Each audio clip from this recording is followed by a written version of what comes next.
रूप में पूरे विश्व में प्रसिद्ध हुए। श्री धराचार्य का जन्म बंगाल में हुआ था। इनके पिता बलदेवाचार्य तथा माता का नाम अशोका था।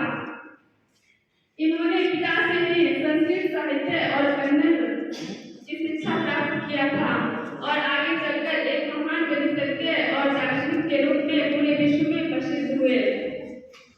श्री धराचार्य महोदय गणित में कई महत्वपूर्ण आविष्कार किए। इन्होंने शून्य की महत्वपूर्ण जानकारी दी और विभाग समीकरण को हल करने के लिए सूत्र का आविष्कार किया। इसका नियम आज भी श्री धराचार्य सूत्र के नाम से जाना जाता है। इस सूत्र को हम सभी स्टूडेंट 10th क्लास में विभाग समीकरण को हल करने के लिए यूज किया है, जो सूत्र है x = -b + -√b² - 4ac/2a, जहां abc वास्तविक संख्या है। इस गणितज्ञ ने शून्य की व्याख्या करते हुए लिखा है कि यदि किसी संख्या में शून्य जोड़ा जाता है तो योगफल उस शून्य के बराबर होता है और यदि किसी संख्या में शून्य घटाया जाता है तो परिणाम उस संख्या के बराबर ही होता है।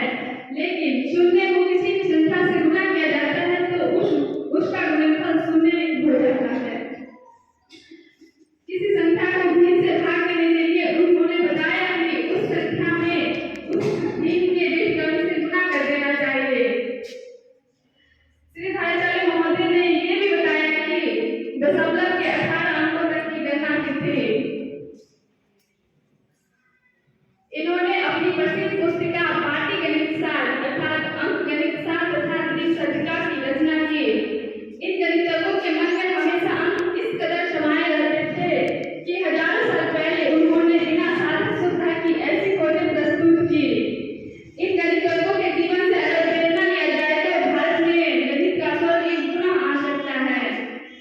मैं अपनी वाणी का विराम 2 लाइन से करना चाहती हूँ। इस बिल्कुल गणित की तरह ही है। पहले हम एक दूसरे को मान लेते हैं और अंत में एक दूसरे के लिए सिद्ध हो जाते हैं। सिद्ध होना मतलब LHS बराबर RHS, यही तो इश्क है, एक दूसरे के लिए बराबर हो जाना। बस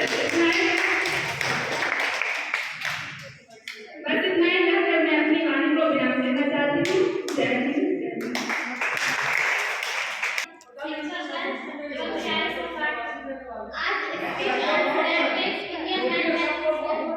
के प्रोग्राम में मुझे रामानुजन के बारे में बोलने का अवसर मिला, इसलिए आप लोगों को धन्यवाद कहूँगी।